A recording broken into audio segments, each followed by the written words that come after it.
One of the pieces of legislation, but this is one of 15 pieces of legislation that the legislature passed last year and Governor Newsom signed in the waste space, is SB 54, which is the first in the nation extended producer responsibility program for plastic packaging. And why that is so significant as part of this conversation is it really is designed to reduce plastic from the source. There's source reduction requirements, and then increase the amount that's recycled and reused, and designing an entire system. So when we talk about the public versus the private, extended producer responsibility is very much about building a partnership between public government agency and private industry to really say, what is the shared objective, which is defined by the legislation, and how do we drive together to meet that shared objective? The team of sculptors at Ocean Soul in Nairobi, Kenya, carves the most common footwear on the planet into hippos, giraffes, whales, and more. And so far, the company says it has cleaned up around 10 million sandals from beaches, streets, and landfills. They cost like $1. The problem with that is they break very easily. So what you have is a huge menace. Flip-flops everywhere. In fact, in some parts of the world, flip-flops make up nearly a quarter of ocean plastic. In Kenya, the coasts are often littered with them. All told, collectors usually bring in about 1 ton of flip-flops per week. That's more than 3,000 sandals. The company keeps a stock of marine animals, like turtles and whales, in keeping with the clean ocean theme. There's also safari-inspired carvings, like elephants and giraffes, which are the best sellers. The sandal shavings get repurposed. We have a shredder in the back that shreds them into smaller pieces like this. And from here, we're able to make mattresses that we donate to a refugee program.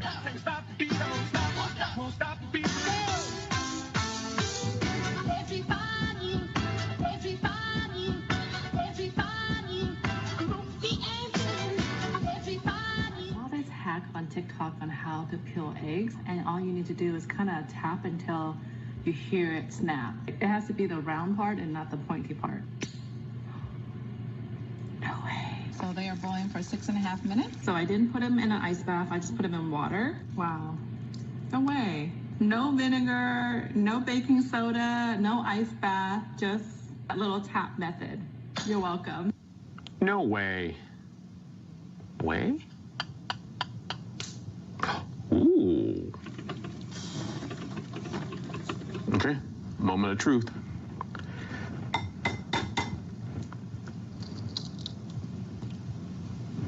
Whoa. What type of sorcery is this? And remember, recycle those eggshells with other food scraps in your curbside bin.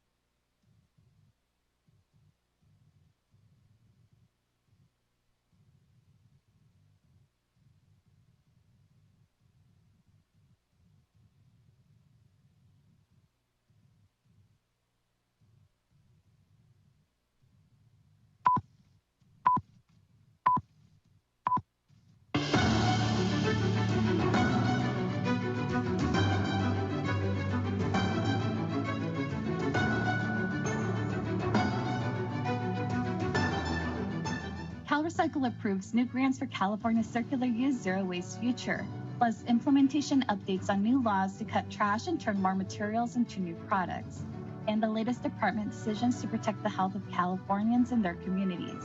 CalRecycle's monthly public meeting starts now.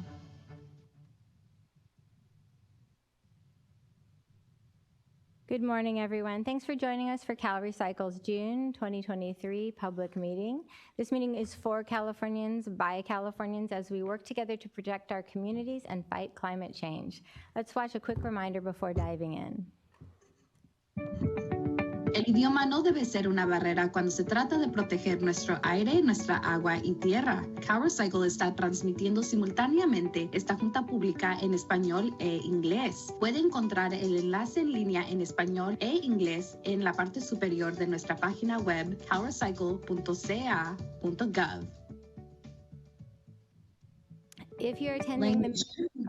When it comes to protecting our air, water, and land, CalRecycle is simulcasting this meeting in English and Spanish. Click the public meeting banner at the top of calrecycle.ca.gov for a link to our webcasts in both English and Spanish.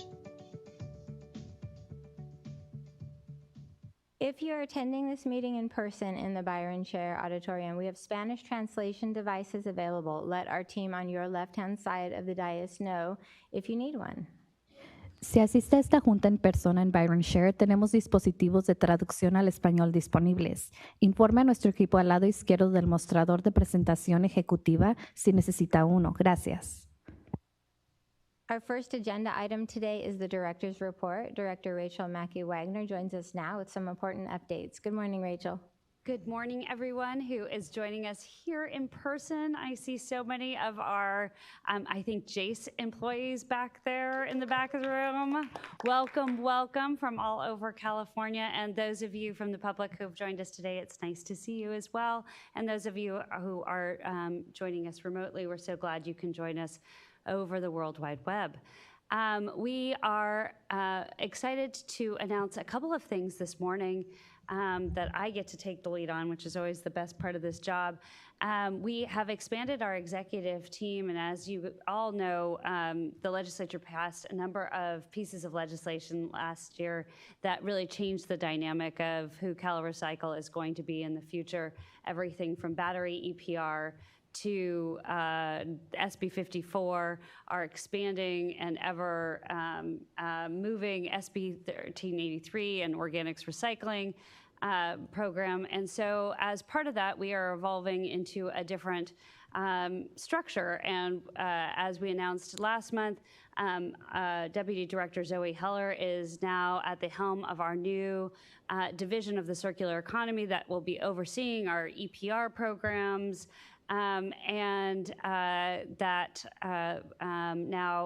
Deputy Director now, Kara Morgan, who is a long-standing, committed, and dedicated member of the CalRecycle team, will be heading up as Deputy Director of Materials Management and Local Assistance. So welcome, welcome to Kara. Additionally, I want to announce today that we have officially finalized the cleanup from last year's wildfires. Last trees were taken out a few weeks ago, and our friends up in Siskiyou County are now ready to rebuild. And we are so very proud of the work that CalRecycle and our private partners have done to quickly address what is oftentimes the most traumatic event in our neighbors' lives. And so now we move on. And hope that our teams at CAL FIRE and at the counties do an equally successful job this year as they did last year in preventing major catastrophic wildfires around the state of California. And finally, I want to remind everybody to check out the CalRecycle website. It is also ever-changing. Thank you to our team over at OPA, trying to make our website more and more successful and accessible and useful to all of our interested parties, and as well as our staff and our communities and our residents. And so we have added a web page that highlights the successes and investments made around SB 1383. So those of you who are interested in organics recycling, we would encourage you to check that out. And then, of course, just keep watch, because our calendar is ever changing, and we're adding things to the calendar all of the time. And that is a great place to find out what's hip and happening here at CalRecycle. Thanks so much. Back to you, Maria. And you can find the new 1383 implementation progress webpage linked to the CalRecycle homepage at calrecycle.ca.gov.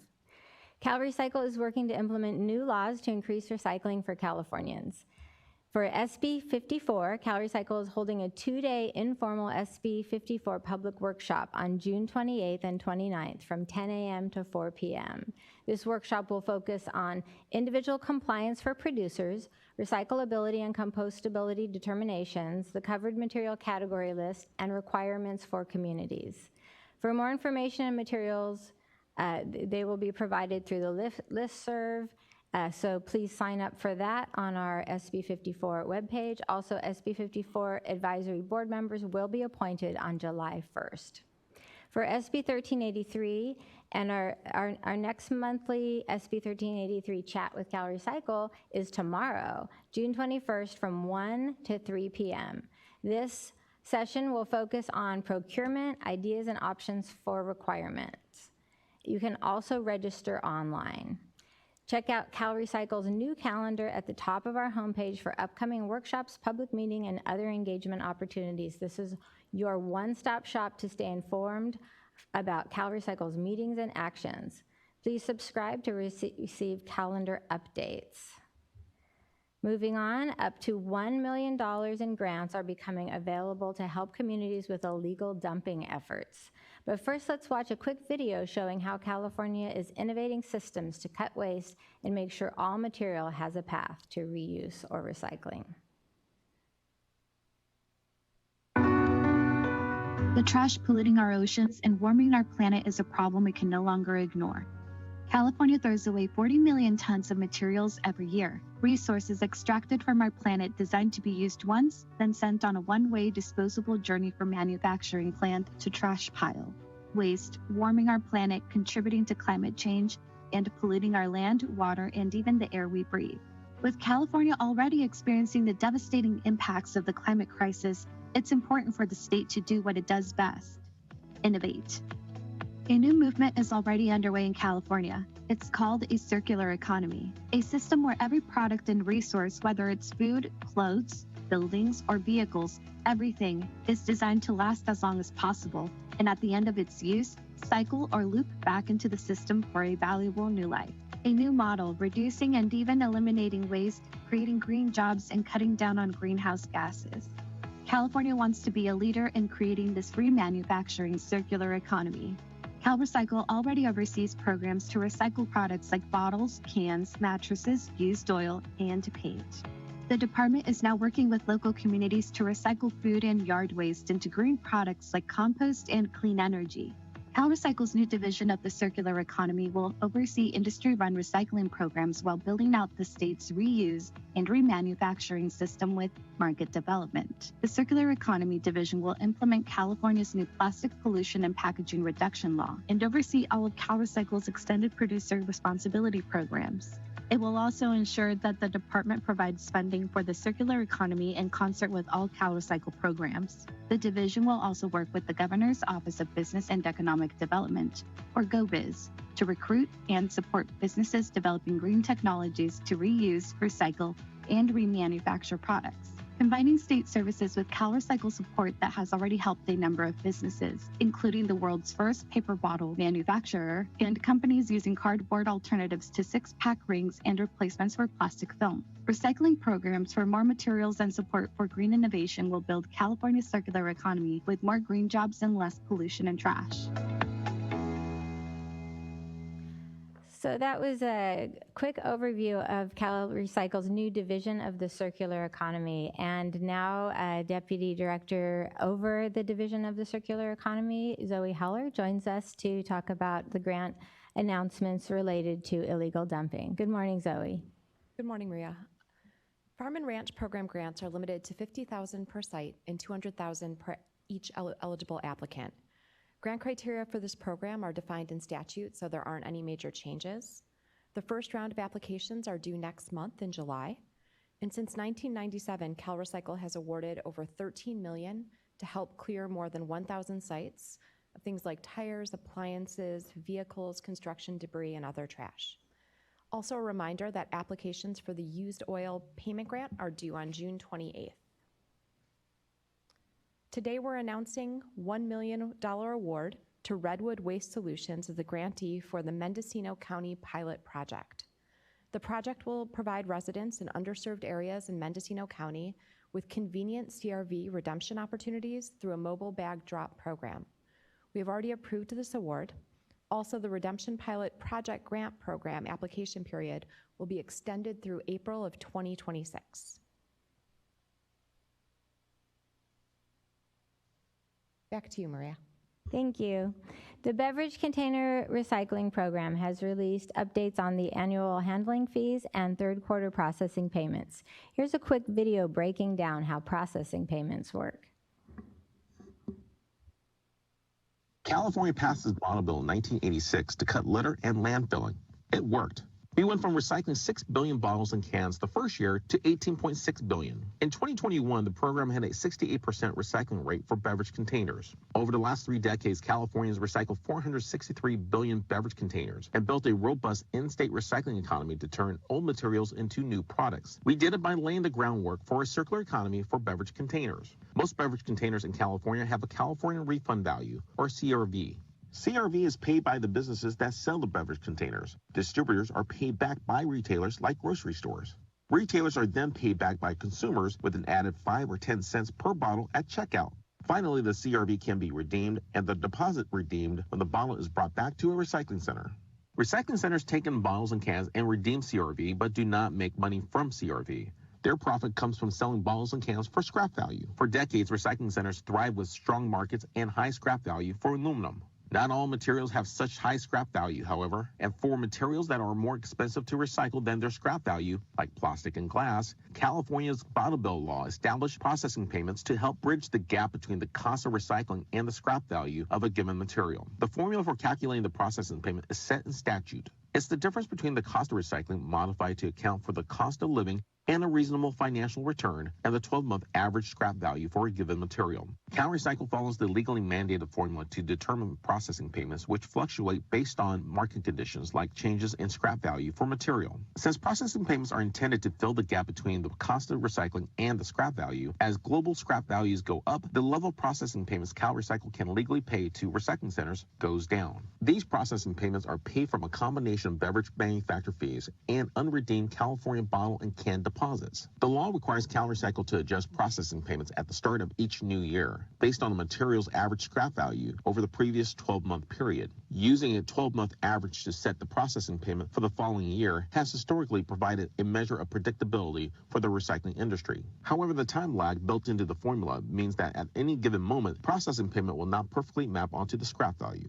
This recently caused a problem for PET plastic processing payment rates. From fall 2021 to spring 2022, the scrap value for PET plastic spiked due to factors such as the rising price of oil, but then tumbled into the fall of 2022. Since the processing payment for 2023 looked at the average PET plastic over that whole time window, it resulted in a low processing payment at the same time that the current scrap value of PET plastic was also low. Remember, when the 12-month average scrap value goes up, processing payments legally must go down. The law requires CalRecycle to adjust the processing payment rates every January 1st. CalRecycle was legally required to recalculate the processing payment in December 2022 for 2023. To respond to changing scrap prices, CalRecycle can reassess the processing payment every 3 months to consider the latest 12-month average scrap value. CalRecycle raised the processing payment in April 2023 based on the March evaluation. CalRecycle has the statutory authority to reassess the processing payment every 3 months, based on the evaluation completed in June. CalRecycle has raised the processing payment again starting July 2023.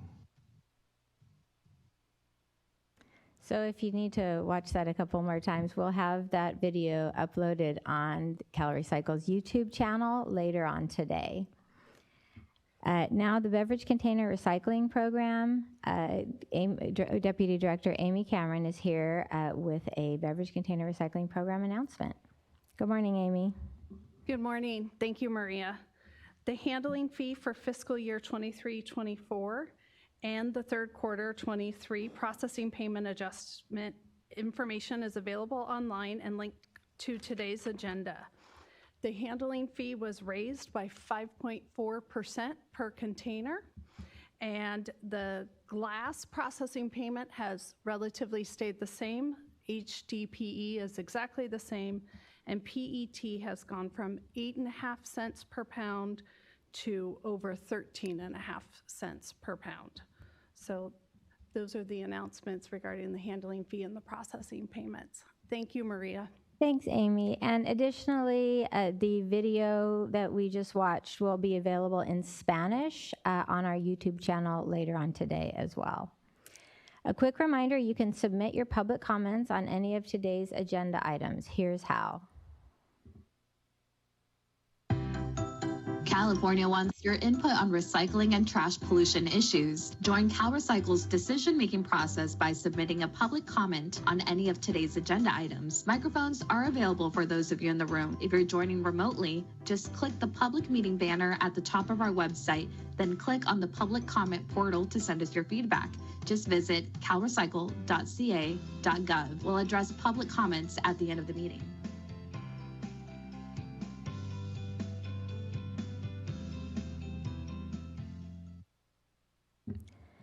CalRecycle appreciates public comments from remote and in-person participants. We often summarize written comments as appropriate and address like comments together. We will welcome you to join us at the Cal EPA headquarters if you would like to give us your comments in person. Next on the agenda, more Californians now have convenient options to safely get rid of medical waste. Check out how extended producer responsibility programs for pharmaceutical and home-generated sharps waste helps Californians and our environment. Medication helps and heals, but if you flush it down the toilet, throw it in the trash, or stash it, unused medication can end up in the wrong hands. In California, industry is now responsible for providing safe, convenient disposal options for consumers at no cost. Californians now have access to free mail-back options, and we'll start seeing collection bins like these at hospitals, sheriff stations, and pharmacies. Visit CalRecycle's website, calrecycle.ca.gov, or scan this QR code for links to these industry programs, including how to search for collection bin locations near you. Today we have 5 items related to pharmaceutical and sharps waste stewardship program for the director's consideration. 3 annual reports from 2022 and 2 annual program budgets for 2024. Deputy Director Zoe Heller joins us with those details. So quite a few updates today. All of the documents submitted by MedProject were found complete, while some of the documents from the Drug Take-Back Solutions Foundation were found incomplete.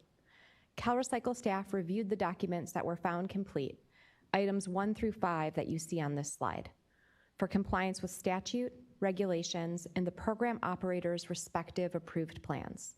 I'll provide a brief summary of staff's findings regarding the 2022 annual reports. The complete staff analysis is contained in the public notices linked in today's agenda. All right, so MedProject's 2022 annual report described the activities it undertook to implement its covered drug stewardship program, which included establishing authorized collection sites, such as retail pharmacies, retail pharmacy chains, and law enforcement agencies, and establishing mail-back distribution and locations. Additionally, MedProject established a website and call center through which ultimate users can obtain information on collection options, including authorized collection site locations and other free mail-back programs. MedProject reported it established 1,017 authorized collection sites, disposed of 277,000 pounds of covered drugs, and distributed 7,849 mail-back packages. Based on staff's analysis, MedProject's 2022 annual report for covered drugs met or partially met requirements of statute, regulation, and its approved plan. However, there are areas where correction or clarification is needed, and I'm going to get into those in the next slide. A summary of requirements that were partially met include: staff are not able to determine the minimum of 5 authorized collection sites per county, or 1 per 50,000, whichever is greater. Convenience standard was met. MedProject needs to provide a description of the circumstances beyond its control, necessitating the establishment of mail-back distribution locations in the 21 counties that do not have the required number of authorized collection sites. MedProject's annual report did not include a current list of authorized collectors notified of the opportunity to participate in the program during the 2022 calendar year. MedProject did not include a list of potential authorized collectors excluded from the program. MedProject included department administrative fees or fees administered by CalRecycle as an actual expense occurred in 22, although CalRecycle has not invoiced MedProject during the 2022 reporting period. Some descriptions in the annual report require additional detail rather than relying on referring to the plan for the information. Should the director choose to conditionally approve or disapprove MedProject's 2022 annual report for covered drugs, MedProject must provide additional information to meet these requirements. Next slide, please. Okay. MedProject's 2022 annual report describes activities it undertook to implement its home-generated sharps waste stewardship program, which included the establishment of point-of-sale sites such as retail pharmacy chains, online retailers, et cetera, that provide or initiate distribution of sharps mailback packages, and a website or call center through which ultimate users can order free sharps mailback packages. MedProject also provided education and outreach to healthcare providers to educate ultimate users on how they can request free sharps mailback packages prior to the point of sale. For its sharps program, MedProject reported that in 2022, it established over 4,000 point-of-sale sites, distributed over 20,000 sharp waste containers, and reimbursed 31 local agencies for home-generated sharps waste management collected through HHW programs. Based on staff's analysis, MedProject met or partially met requirements of statute, regulation, and its approved plan. However, there are a few areas where correction or clarification is needed. A summary of these requirements that were partially met include: MedProject stated it provided information about its program to ultimate users at the point of sale 2.2 million times. More information is needed to understand why that number is significantly higher than the reported total amount of sharps containers provided to initiated at the point of sale. MedProject's annual report is missing the required metric regarding how many sharps waste containers were provided to ultimate users. Additionally, MedProject's metrics do not cover the entire reporting period of 2022. MedProject's website promotes information for HHW facilities as the primary method of sharps disposal rather than its mailback program. MedProject included department administrative fees or fees administered by CalRecycle as an actual expense incurred in 22, although once again, CalRecycle did not invoice MedProject during the 22 reporting period. So as stated previously, should the director choose to conditionally approve or disapprove MedProject's 22 annual report for home-generated sharps waste, MedProject must provide additional information to meet the requirements. The Drug Take-Back Solution Foundation's 22 annual report for sharps waste describes working with pharmacies and other point-of-sale locations to encourage their participation in the foundation's program, educating point-of-sale locations and covered entities about the program, and focusing on the geographic spread of mailback unit distribution locations. The foundation also researched organizations that work with homeless and underserved communities and household hazardous waste facilities to educate about disposal options. In its 22 annual report for home-generated sharps waste, the foundation reported it established 127 point-of-sale sites participating in this program, distributed 3,800 sharps waste containers through the program, and reimbursed one local agency for home-generated waste management collected through HHW programs. Based on staff's analysis of the information provided in the foundation's 22 annual report, the foundation did not meet or partially met several requirements from statute, regulations, and its approved plan. Throughout its annual report, the foundation utilized inconsistent and incorrect terminology and dates, making it difficult to understand how certain aspects of its program are functioning. The annual report lacks detail about the mechanisms the foundation used to track the transportation and disposal of sharps, and does not distinguish between transporters and disposal facilities. There are missing physical addresses on the foundation's list of covered entities. Should the director choose to conditionally approve or disapprove the foundation's 22 annual report for home-generated sharps waste, the foundation must provide additional information in order to meet these requirements. Instances where the foundation did not meet some of the requirements include: the foundation failed to implement point-of-sale services to ultimate users as described in its plan. The foundation did not include any information in its 22 annual report about its ordering portal, which is described in its plan as the method that point-of-sale sites will use to initiate the distribution of sharps containers. It's unclear if the foundation is providing or initiating at all points of sale as required by statute, since the foundation describes having difficulty identifying where its covered entities' covered products are sold. The foundation did not provide clear metrics for the amount of sharps waste containers and mailback materials provided at the point of sale to ultimate users. The foundation reported sharps collection metrics that suggest it was operating its statewide program in Alameda County, which has an existing sharps ordinance. The foundation should only be reporting on activities that occurred as part of its statewide sharps program in accordance with its approved plan. Education and outreach materials in the Foundation's annual report include information that misrepresents the law by stating that CalRecycle is mandating the distribution of sharps waste containers at point-of-sale locations, and that retailers or point-of-sale sites are required to offer, provide, or initiate distribution of sharps waste materials and mail-back materials at the point of sale. Materials also promote local take-back events, which is not something which was approved as part of the Foundation's plan and therefore inconsistent with the services offered by the program. The Foundation appears to be using two different websites: Drug Take-Back Solutions Foundation website that links off to an Inmar-run website, making it unclear to the public where to go to request information on program services. For a summary of the requirements partially met or not met by the Foundation, read staff's analysis on the public notice linked in today's agenda. The Drug Take-Back Solution Foundation's 22 annual report for covered drugs was found incomplete. The annual report has been resubmitted and is currently under review.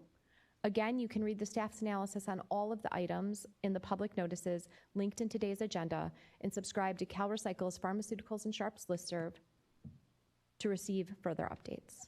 Thank you. Thanks so much, Zoe. Up next on the agenda is the consideration of covered electronic waste recycling fee adjustments. Deputy Director Kara Morgan joins us now. Thank you, Maria. The Electronic E-Waste Recycling Act allows CalRecycle to adjust the covered electronic waste recycling fee for video display devices annually by August 1st, with an effective date of January 1st. To assess the fee structure, program works with Budget Office to analyze the following: the covered electronic waste volume trends to estimate possible payment obligations, covered electronic device sales trends to project revenue potential, and program-related operational costs and the available fund balance. Staff recommends that the covered electronic waste recycling fee remains unchanged at the current fee levels of $4, $5, and $6. You can read supporting documents and proposed revisions linked to this item on today's agenda.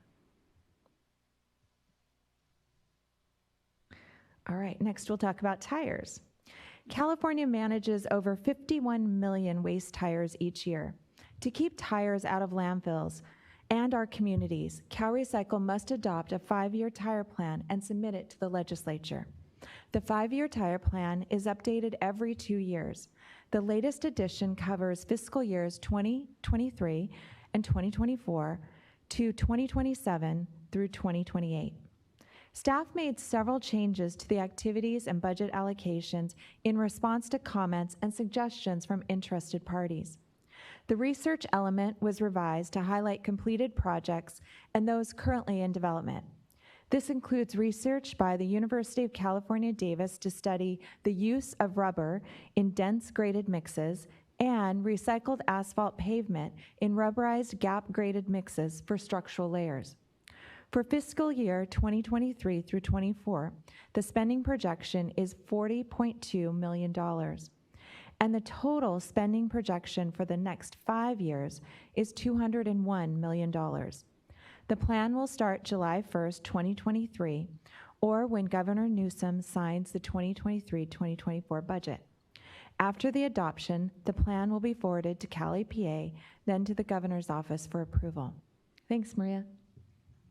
Thanks, Kara. Now we're moving on to our pending solid waste and tire facilities permits. Check out this quick video to see how California facility standards help keep our communities safe.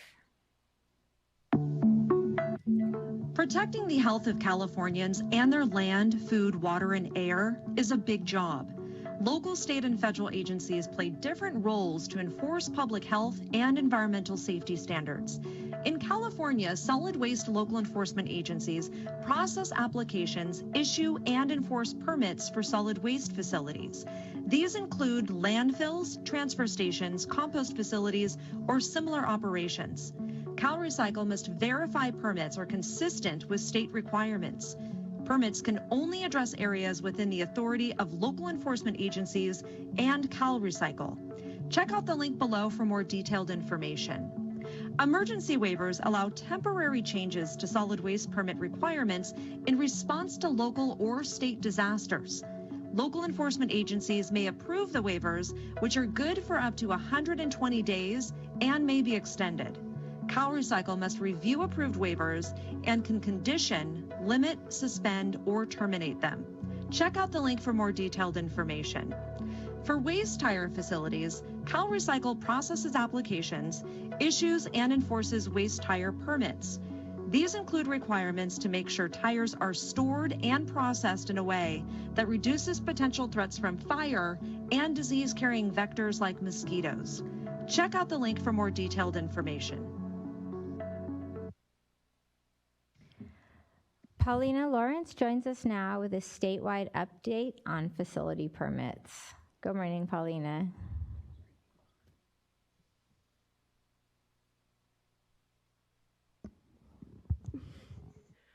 Hello, everyone. Thank you, Maria. First off, I just want to give a brief outline of what I'll be speaking about today. From last month, the department has concurred on 3 solid waste facilities permits.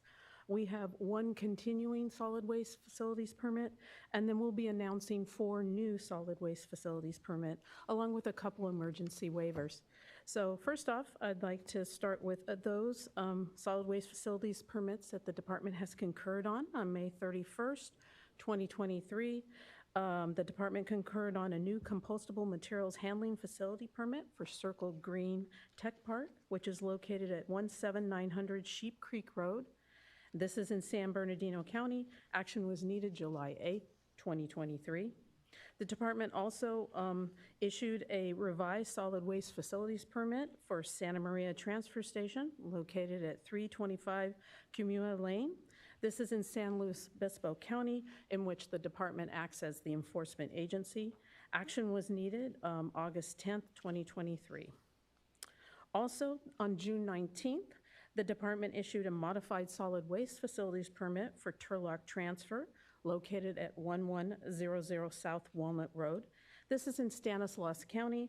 Action was needed July 22nd, 2023, and CalRecycle also acts as the enforcement agency for this particular site.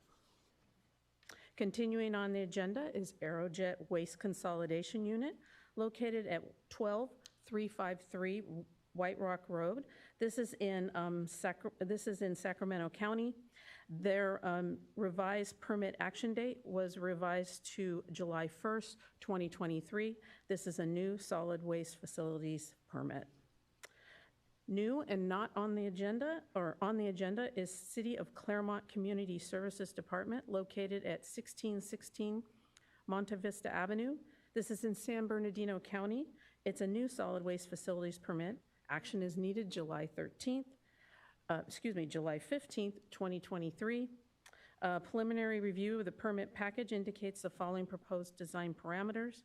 The proposed facility will be a large volume transfer processing facility. Permitted hours of operation for receipt of refuse and waste are 6 a.m. to 5 p.m. Monday through Saturday.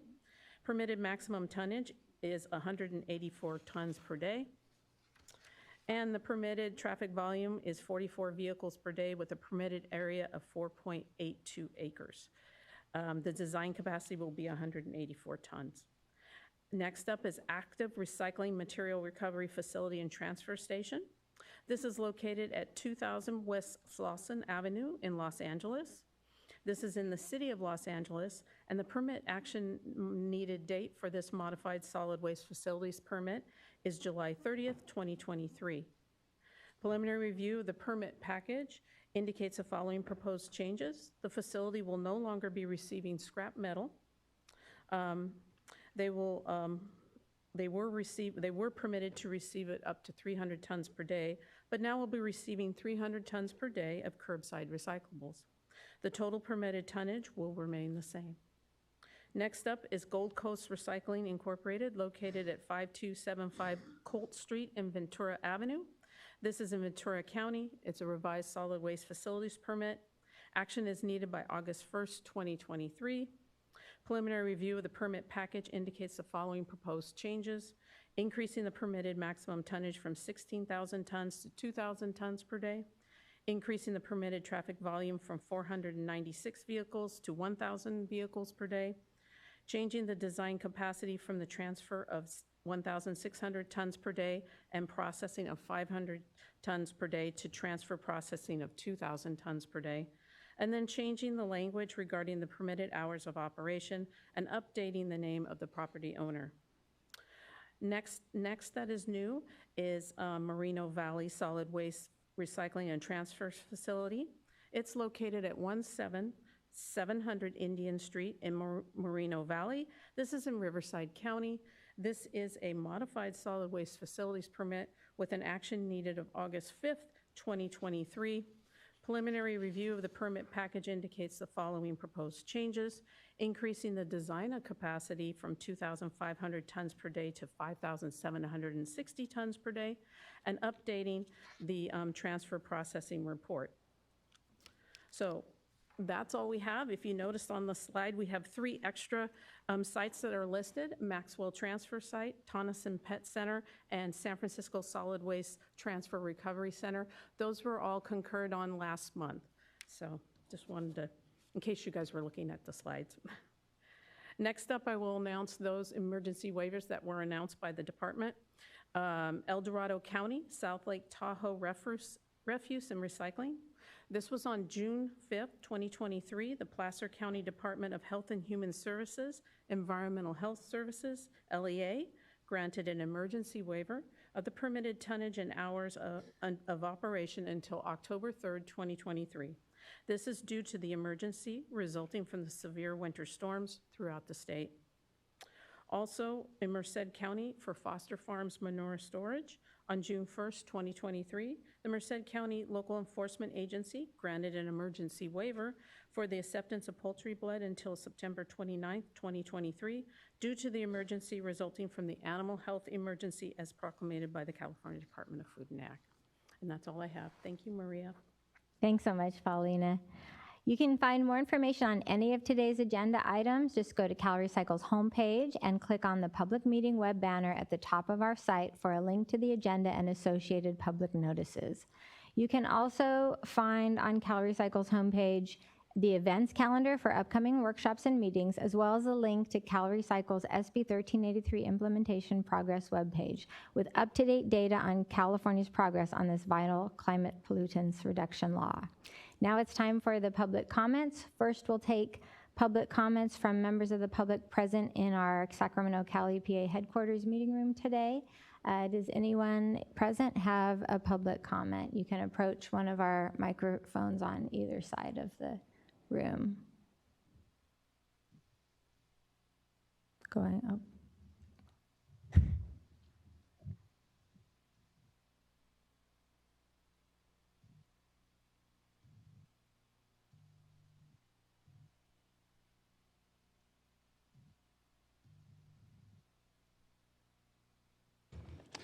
Good morning, Director Wagner and staff. Thank you. My name is Jeff Donlevy with Ming's Recycling and Ming's Resources out of the East Bay. Regarding the public meetings, I hope moving forward, all the CalRecycle meetings have a public option where we could attend and comment in person. There was a rate hearing, I think it was in May. It was video only. There was some confusion with the links. It was supposed to be on the EPA link. Then it moved over to Zoom. Some comments were made, some comments were missed. So hopefully there'll be a public option for all future meetings. One of the things that I'm concerned with is for written comments being summarized and grouped. People are taking the time to write these comments. They want to be heard. That's their voice. I definitely oppose the unilateral ability to minimize comments or just not read them and just say, oh, we've received a bunch that say something like this. People are taking the time to write comments. Hopefully they'll be read in full.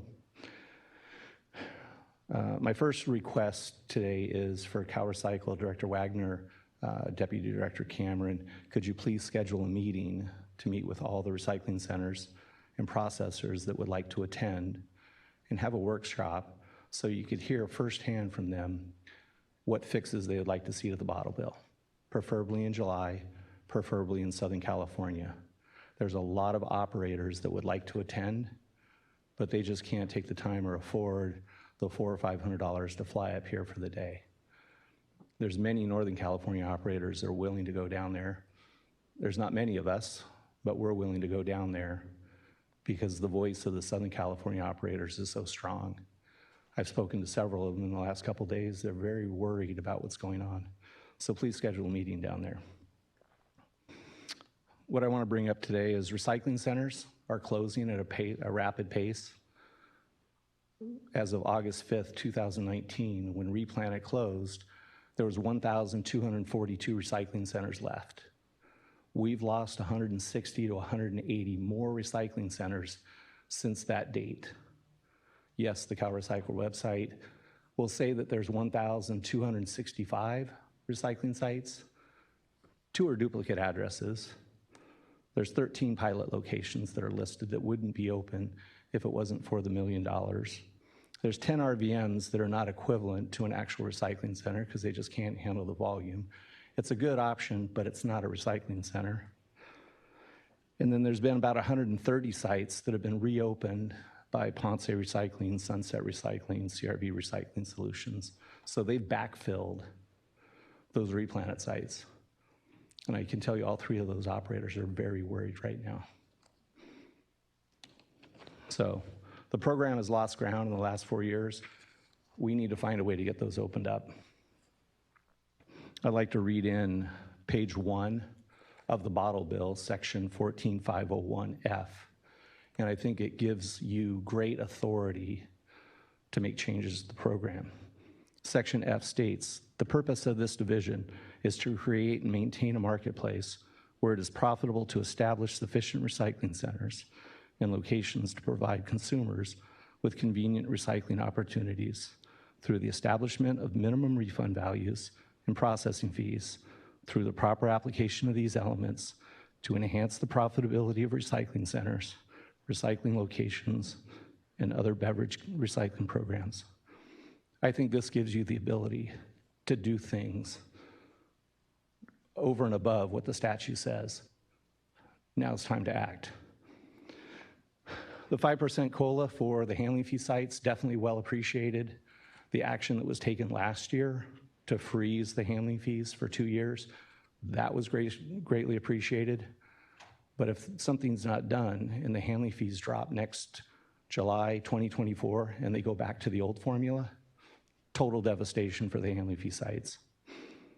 What I'd also like to ask today is for a 5% COLA for the processing payments for the other commodities. So all the other programs, the recycling centers that aren't getting handling fees, the curbside programs and the CP programs can also get a little bump right now.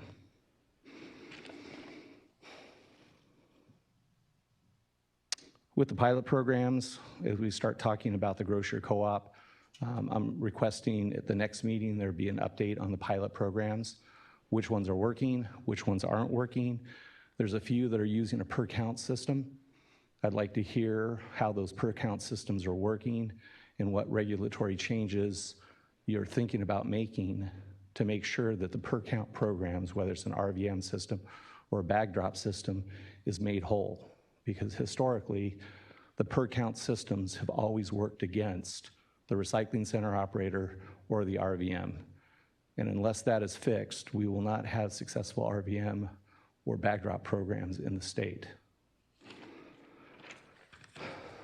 Question regarding the Fort Bragg program that was just awarded. That was a bid situation, I believe, or an RFP situation, where the new hauler or the new franchisee, as a part of their proposal and contract, said that they would provide a 30-hour per week redemption center. Now they've been awarded a pilot program for something less than. This is a company that is publicly traded, multi-billion dollars a year. Why was it beneficial for the program to award $1 million to this company and reduce the amount of convenience that they had provided in their proposal? So that's a question. The $1 million, Mr. Dunleavy, was awarded to the local government to provide a pilot project for recycling and recovery of beverage container recycling eligible materials in a jurisdiction that has long had no recycling capability. So it was provided to the local government to help build out a system. And as you know, with the pilot projects, what we are attempting to do is to look at different types and systems to address longstanding lack of access for Californians around the state. Okay. Also regarding the Sunnyvale program, hopefully there can be an update on that program. As far as a start date, I was able to see the application for that and the budget application. Again, a program was awarded to an out-of-state company with approximately $750,000 going towards startup R&D programming. So the program was awarded to a company that doesn't have any experience in the CRV program. Is there any estimated start date on when that program will begin in Sunnyvale?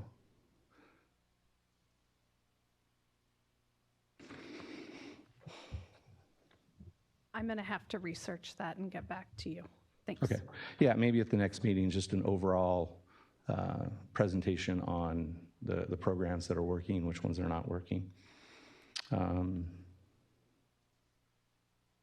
I might have some additional comments. I will say, I know you've mentioned the pilot projects a couple of times and asking for a report on that. We are not doing an evaluation of the pilot projects as they go because they are meant to have a period of time in order to roll out and test their technologies. And different local governments, these are not local government programs, so different local governments have been able to engage with retailers, dealers, and recyclers in different ways. And so a full report of the pilot projects will occur at the end of the pilot projects, but you can't evaluate a pilot project midway. It doesn't provide accurate metrics or data.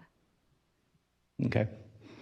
We can get back to you with an answer to the question on Sunnyvale, but you've just mentioned a couple of times an evaluation of the pilot projects. And okay. Thank you for the presentation on the processing payments. Definitely a hot topic right now. Unfortunately, with the PET markets are really collapsing right now, and we're running into a situation where the formula and the processing payments are not making the recycling centers whole. They're losing money quicker than you can backfill with processing payments. Yes, we're going up to 13.5 cents July 1st, definitely helpful.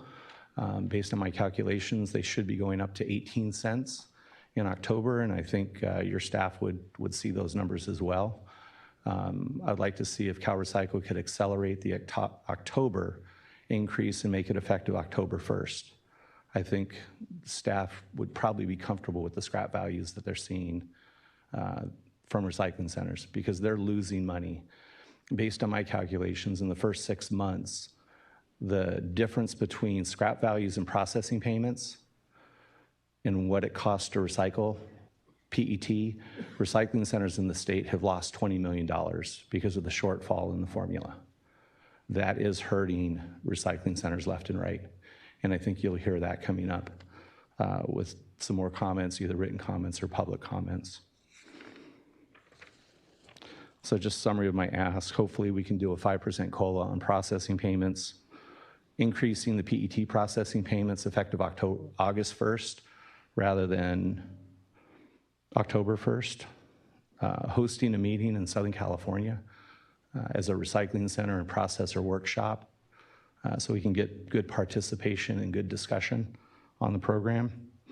And then for Director Wagner, asking you to talk to the governor to help fix the problems because that's the goal of the division, to make sure that the recycling centers are healthy and we're able to provide convenient redemption locations for all the consumers to get their deposit back. So,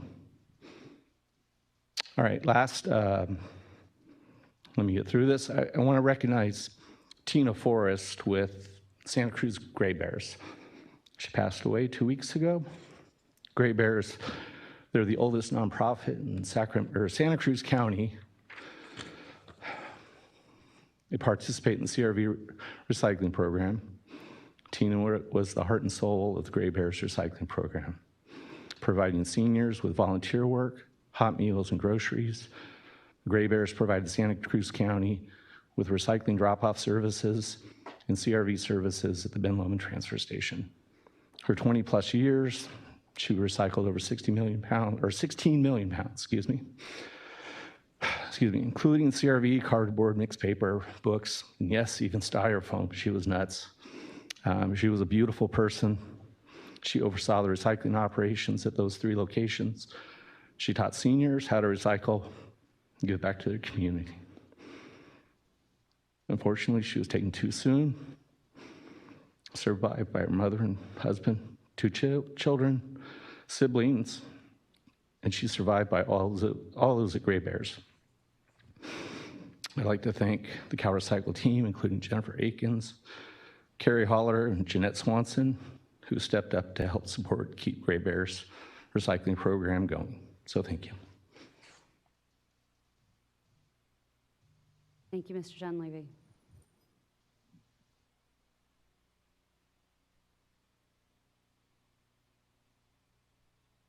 There it is.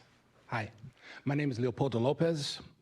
I am a veteran of the United States Air Force. I served during Desert Storm. I was sent overseas.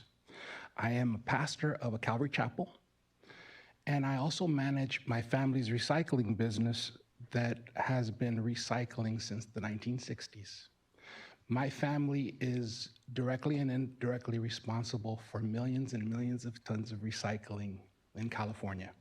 We helped Sunset Scavengers, my dad was a garbage man, was made a partner with some of the garbage men and created West Bay Salvage.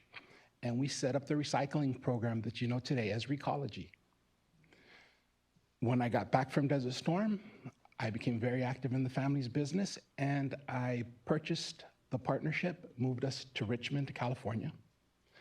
And there, I personally have done consultant work for several transfer stations, landfills, including Republic Services. I was able to get Republic Services C&D division to 85 to 90% recovery. That means we recycled almost everything. After a year, they said it was too expensive and they stopped the program. But they're still recycling because of what we taught them. About 15 years ago, because of my ministry, I was able to start the CRV program for my business. We handle scrap mainly through Schnitzer Steel, Sims, Alco. And because of the ministry and a homeless ministry that I had, they were asking me to help them because they felt they were being robbed. You know how people get. Oh, they're robbing me, they're not paying me right. So we started the buyback for them. And it's been great, and it's been terrible. And then COVID. And now we're seeing people coming to my facility from Marin, from the Peninsula, from Vallejo, from Martinez, from Oakland, because there are no facilities left. And or the ones that are still open are having to do things that are not quite scrupulous to stay afloat, because we're drowning.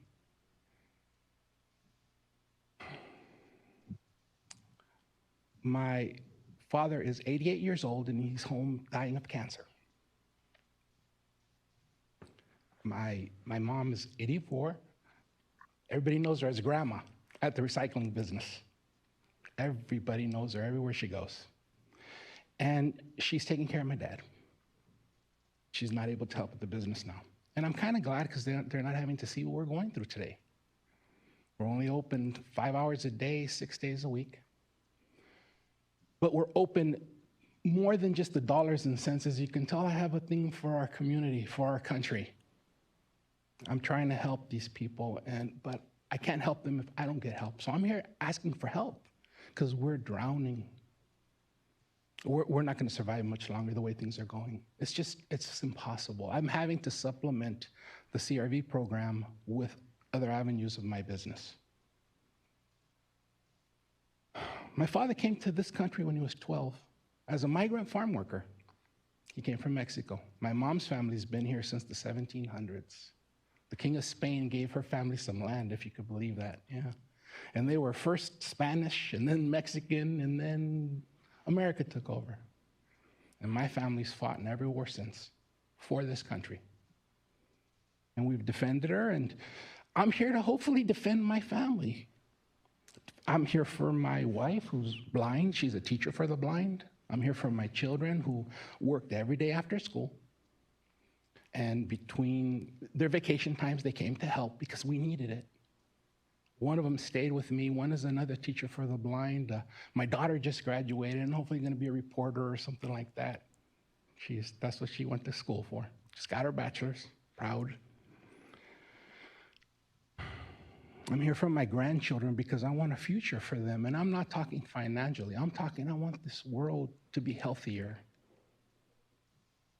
I know how to make things work. I was paid to do it.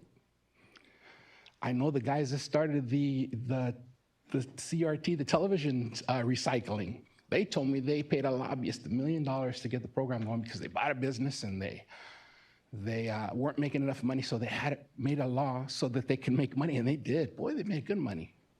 But see, I'm not in it for the money. I helped the EPA with the appliance recycling program because they didn't know how to go about it. So they were coming to me for a whole year so that we could figure out a way to get this thing off the ground. We're doing our best for you guys and for California, but we need California to help us. We just can't do it anymore. I don't know if I could be open another 3 months. I mean, that's how urgent things are. We've been doing it longer than most. We need your help. Thank you, Jeff. I'm a customer of Ming's. That's where I take my stuff. Because that's the only place that I can. There's nobody open. We can make this work, but we know it's not like a traditional business. A traditional business, well, you pass it along to the customer. We can't do that. We don't want to do that. We want to help these people. Some of them, it's how they eat. I know the program isn't designed for this. I know it's not like a welfare program. They supplement their income. They pay for their gasoline. They pay for the little extras. And man, my electricity bill's gone up. You guys know this. My water bill's gone up. My insurances, my workman's comp. We're in the higher bracket of work. I could hardly get insurance, workman's comp insurance, because they categorized us with a company like Schnitzer Steel. We have EPA regulatory agencies coming all the time, toxic substance, stormwater, all these things that we're having to go through as a mom and pop business. But we're fighting and we're trying, but we need your help. So I'm here begging you on behalf of my hundreds of customers, on behalf of my family, please help us. Thank you. Thank you, and we appreciate you coming and being a part of the meeting today and bringing us your story. Thank you very much for being here. Hi there, Mark Murray with Californians Against Waste. Tough couple of speakers to follow, but I want to again speak to the bottle bill and express appreciation for the increase in the processing payments on PET, the 5.4% COLA increase. Certainly appreciate that.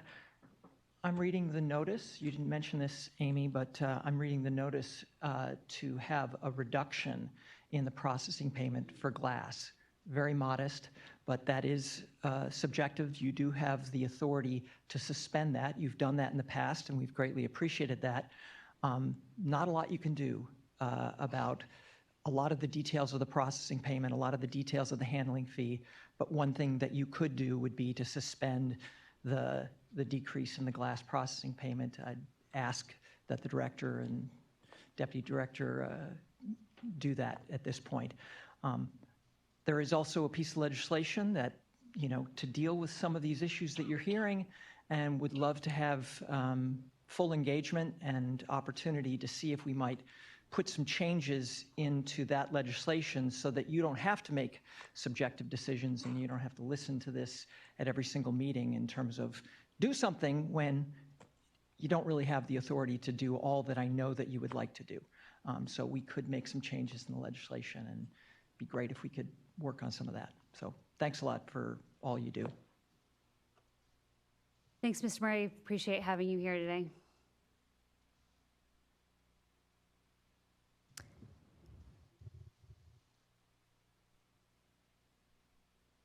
Good morning.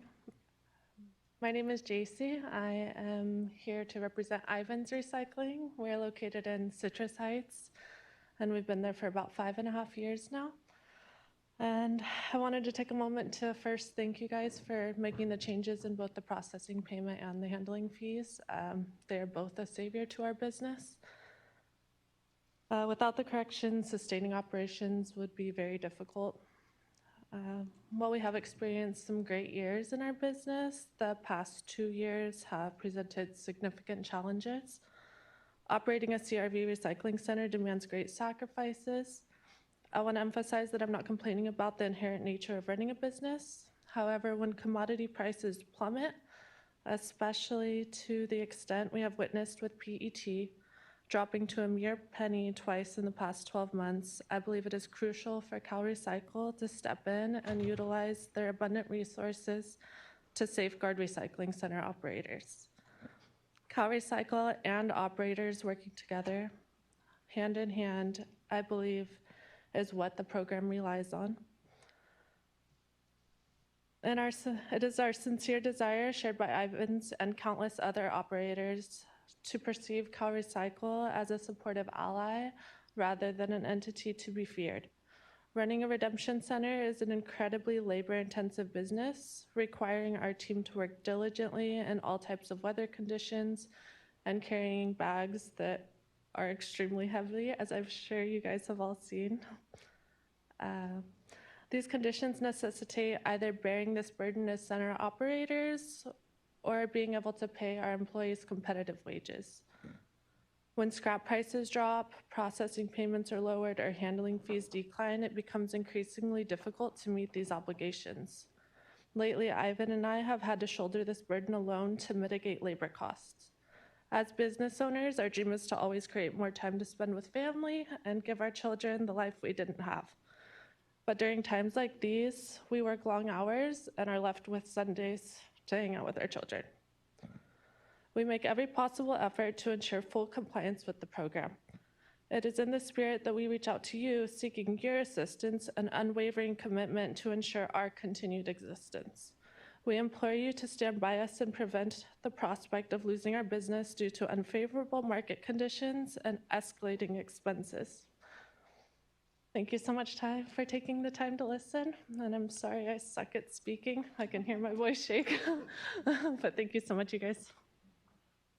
This is not a natural forum. Most of us don't do this every day. You did a great job. Thank you for being here and for your comments. And we appreciate you taking time out of your day to be here, along with all of the other members here of the public who took the time to be here with us today and make their comments.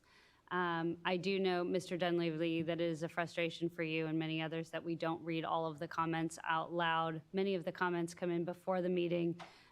Some of them have information that is not accurate. Some of them have information that is a repeat of many of the comments that we heard here today or have heard in previous meetings. And so we do try to summarize because otherwise we would read the same comment or gist of a comment 5 or 10 times, which in a natural setting where we're all present likely wouldn't happen, where somebody would say, I'm simply repeating the comment of a previous presenter. So we do encourage people to submit their comments, and again, we do take them in. We respond to questions that are brought before the department. We respond to requests for information, and apologies because we can't spend hours of or entire days reading pages of comments, especially when they are similar or identical oftentimes.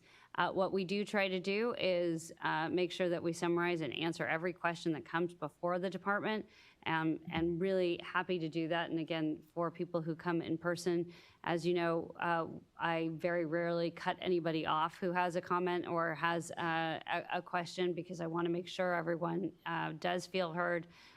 But in the interest of time, we do need to make sure that we're recognizing the importance of brevity as we're doing this. So If there are no more comments in the audience, we will transition over to our submitted comments. I think there were a number of comments around, similar to those that were brought up today, around the processing payments. We are tracking and recognize the incredible dip, again, in the scrap value for PET plastic. We recognize what the volatility of the market does to our important partners in the recycling world. And as Amy has noted and presented, we have utilized the discretion provided to the department in the statute to increase the payment processing payments for PET plastic. I am going to look to Mindy to see if there were any additional questions in that vein that we could provide additional information. If we do not provide the information or answer a question that someone has that is joining us via Zoom today, please do email us. We are always happy to respond to questions people have in real time at the program level. So please also utilize us in that respect. As you're having concerns, as you have questions about the way our programs operate, we are here to help you figure out how to work through that. So those were the big ones. What are we doing in terms of processing for the Beverage Container Recycling Program? What are we doing on the processing payment? And as noted, we have utilized our discretion to increase our processing payment for PET plastic. And per Mr. Dunleavy's question about whether or not we will utilize that authority again in October, we will definitely be monitoring the markets and be looking at utilizing that authority again during the next quarter. Oh, Mr. Edgar. Evan Edgar on behalf of the California Compost Coalition. Great articles in the News and Review, Rachel. You asked a lot of good questions. You responded, and it was great to see that in the last edition. So great work. And we put together a lot of grant applications and that $155 million. And that's going to leverage about $600 million and probably increase the 1330 recycling rate by about 25% points. So we have a lot of good momentum going on in the urban sector, implementing good programs. And there's no time to have a pause, with regards to the response to the Little Hoover Commission. You had great comments there. And on behalf of the Compost Coalition, there's about 10 really good comments in the Little Hoover Commission that are spot on, and from permit coordination to more funding to community composting. And it's a lot of good stuff there. And the rurals will have their day, and the rurals already have a 5-year extension. Maybe they need a pause. But we already paused it enough with the pandemic and 4 years of putting the regulations together. There's no time for a pause. And there's a lot of momentum out there in the urban sector. And when I go around California, I go to city council meetings and listen in, that's already the buzz is out there. I was at the Humboldt Waste Management Authority, and we got the pause, and there's some elation out there from the rurals. But I think the urban sector and what we're doing in the communities is we have a lot of good momentum. My firm put together a 75% plan last year, 2 years ago.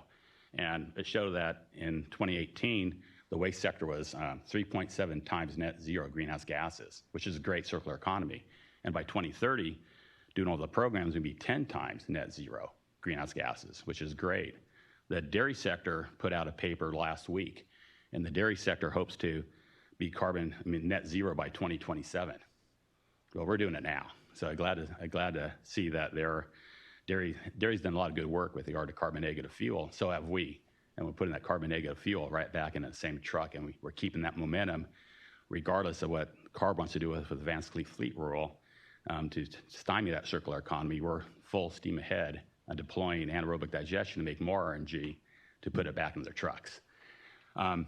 With 2021 coming up, I want to update the data, and great that we'll be working with Carl Morgan in the fall time. They want to get some data together with regards to updating the 2021 net zero and updating the numbers based upon the new waste characterization study, SB 54 lens, a lot of investment. And as an industry, I'm working with CASA on wastewater to get their data, Bioenergy Association of California get the urban wood waste, because that program's in flux with regards to online biomass shutting down and new biomass with biomass gasification, making biochar. And I got 5 facilities taking that syngas and we're pivoting to hydrogen. So throughout California, you see H-Cycle will be back with their application, where that's a great project where we take MRF residuals that have no place to compost. If you look at your waste characterization report, over the last 7 years, MRF residuals went up from 1 million tons a year to 4 million tons a year because of the China syndrome. The stuff can't be composted.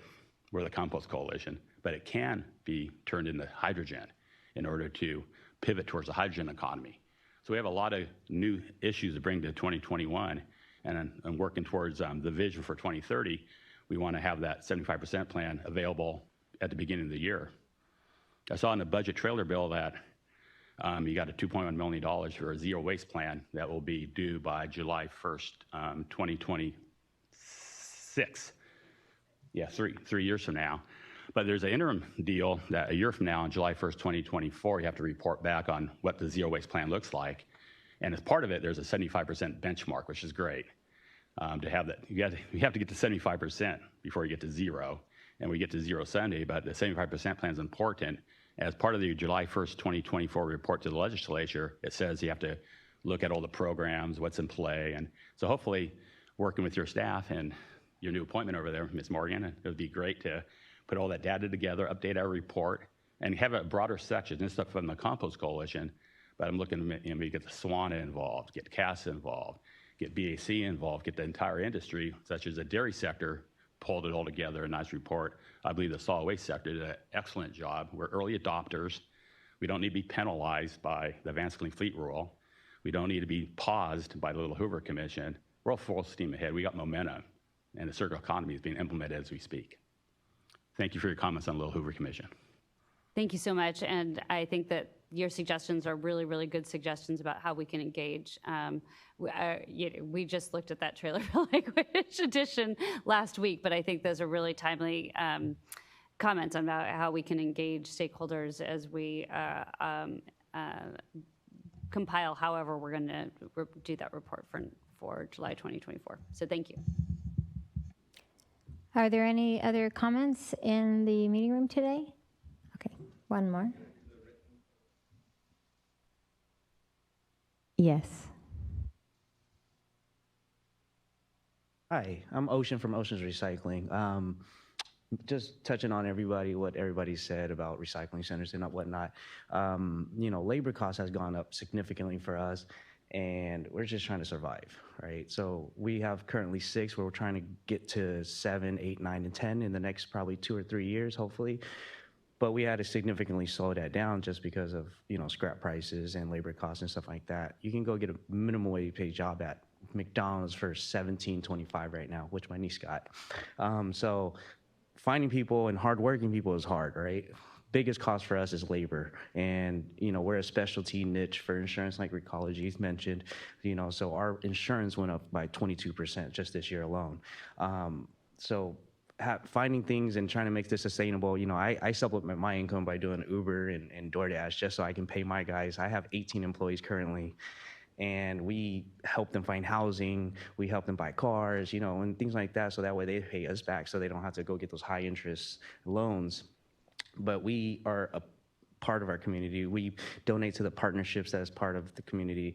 We, help out, and our guys volunteer.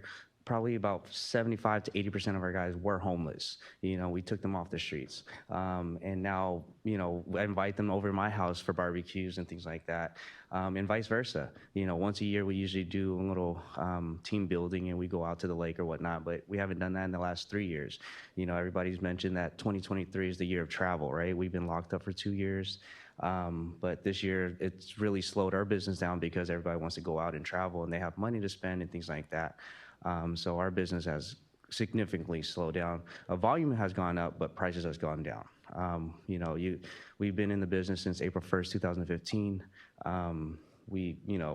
I by chance fell into this business. I opened a business for my brother to have a job, and now I'm here with him, part of it. So, I'm just asking CalRecycle to do something to help the small guys, because we're just trying to pick up the crumbs from all the billionaires that's, eating off of it, right? So we're just trying to survive, and that's all I have to say.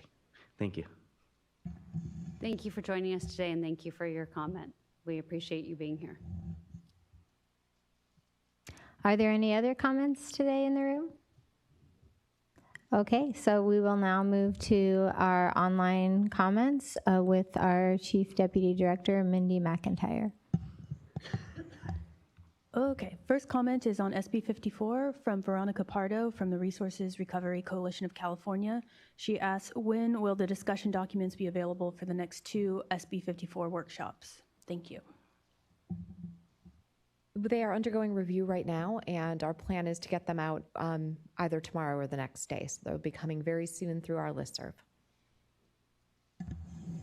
Apologies, Veronica, that's my fault. I'm a little behind on some of the review. And as all of you who are participating in SB 54 workshops know, it is going to be a 2-day workshop, and so there were a lot of materials to go through. So I had some outstanding questions, and we will get those out ASAP.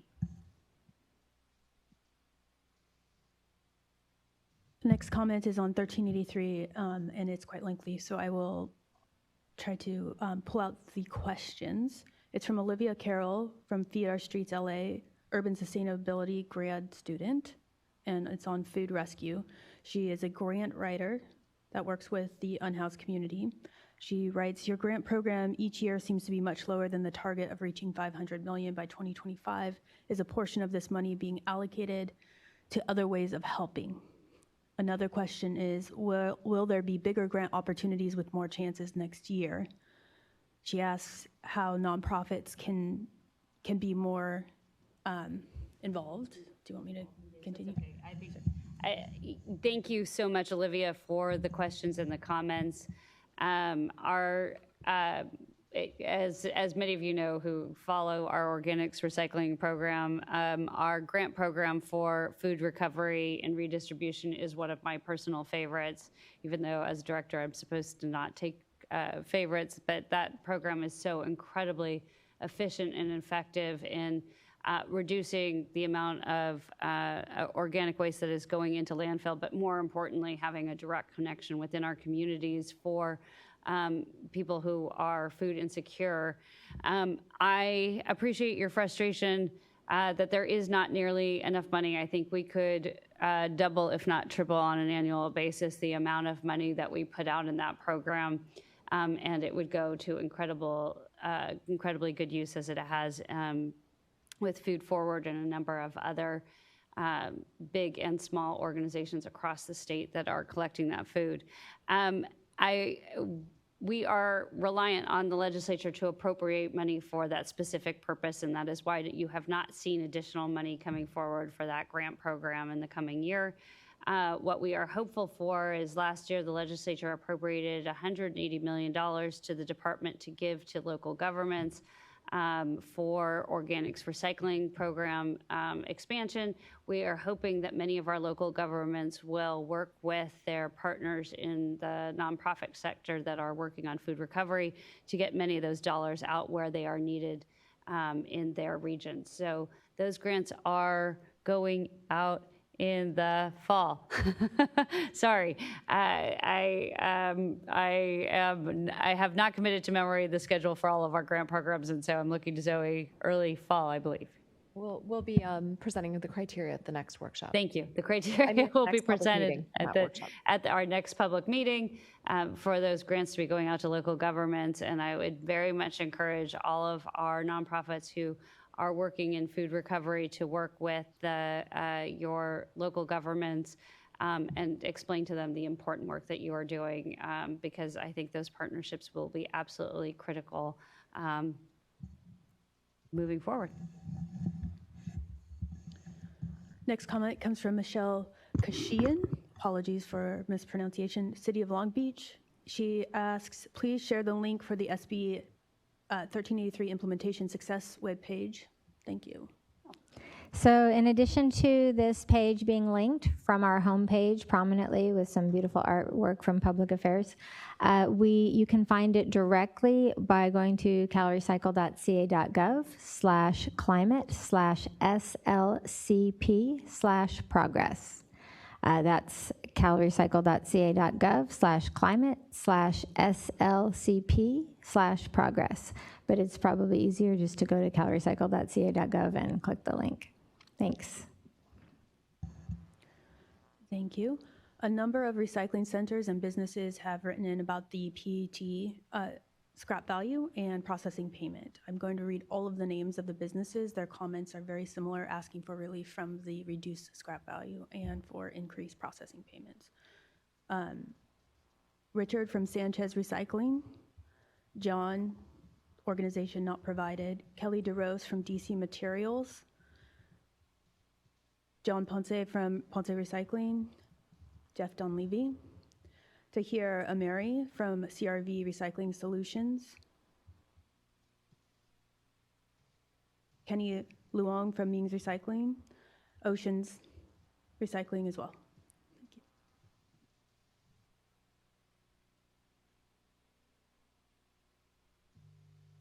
And then we have comments from Valerie Lake, One Earth Recycling, asking about they're in discussions with the Padres management and Lucky Duck Foundation in San Diego to open a new recycling center. Who can we meet with at CalRecycle to discuss options for an HVE eligible location in San Diego?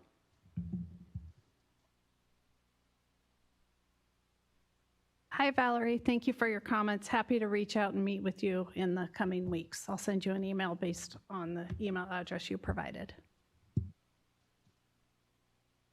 LW Lang asks about the rulemaking calendar, asking when will the rulemaking for the prepayment controls, which were recommended in the auditor's 2014 report, be on the rulemaking calendar.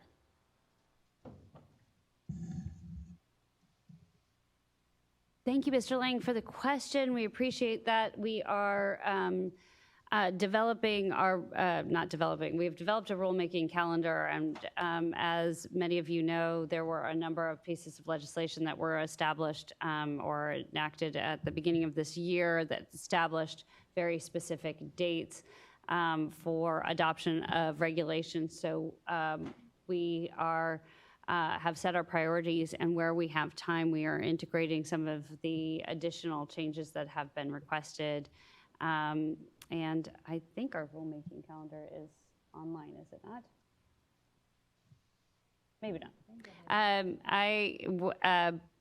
But we will be happy to get back to you via email from our regulations unit on a projected time for additional regulations. That's all the comments.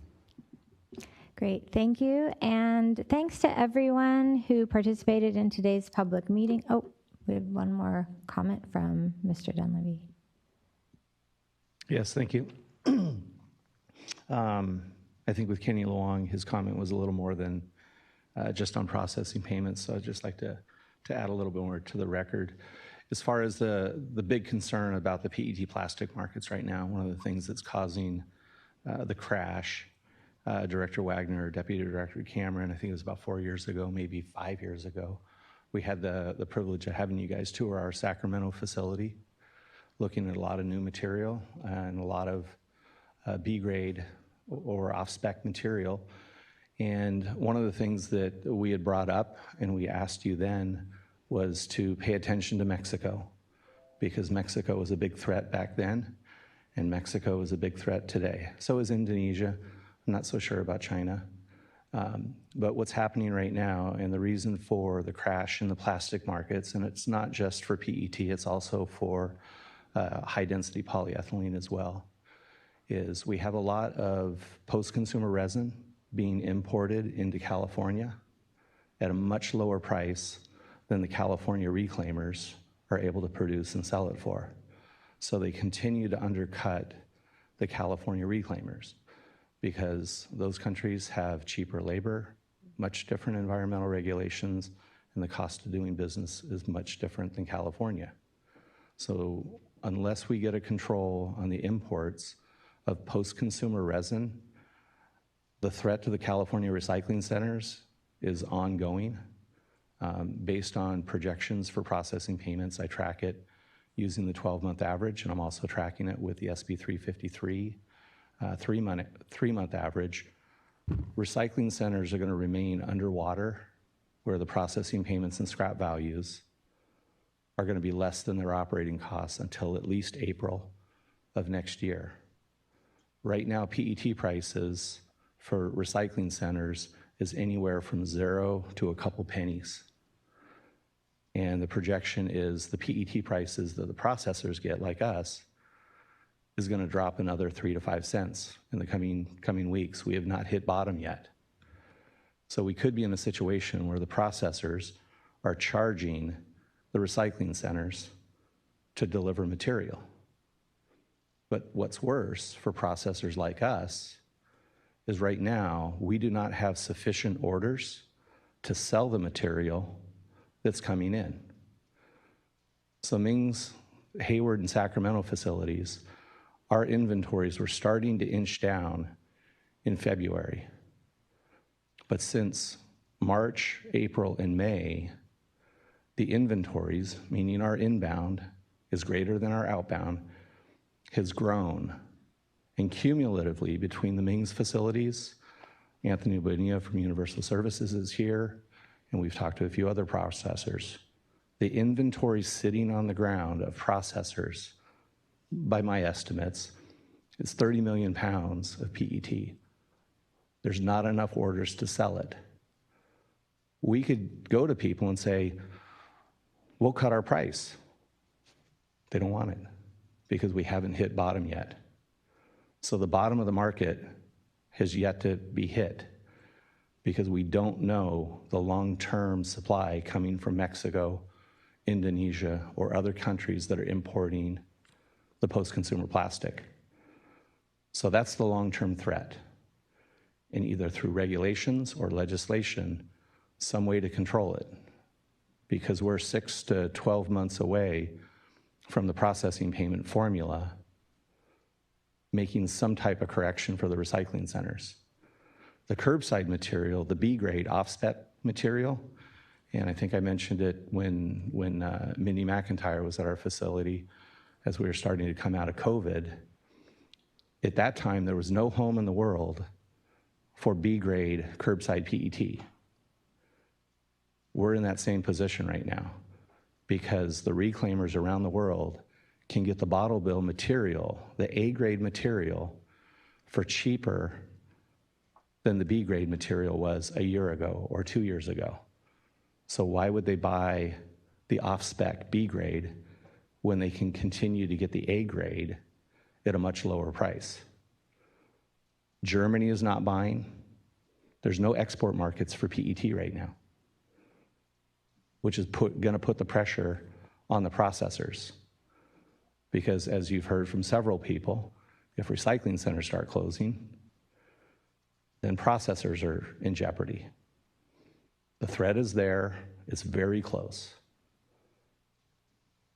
So through discussions with the governor, through discussions with the legislature, we all need help because there's competition from imports that have a long-term effect on all the programs. Thank you, Mr. Dunleavy. Appreciate the comments. We're aware of the situation and we're doing what we can within our statutory authority. Okay, thank you. So thanks again to everyone who participated in today's public meeting. You can find the videos from today's meeting posted at CalRecycle's YouTube channel by the end of the day tomorrow. As we work to make our communication as accessible, inclusive, and as relevant as possible to Californians, we welcome your feedback through CalRecycle's public comment portal. Have a great morning and week. We will see you next month. Thank you.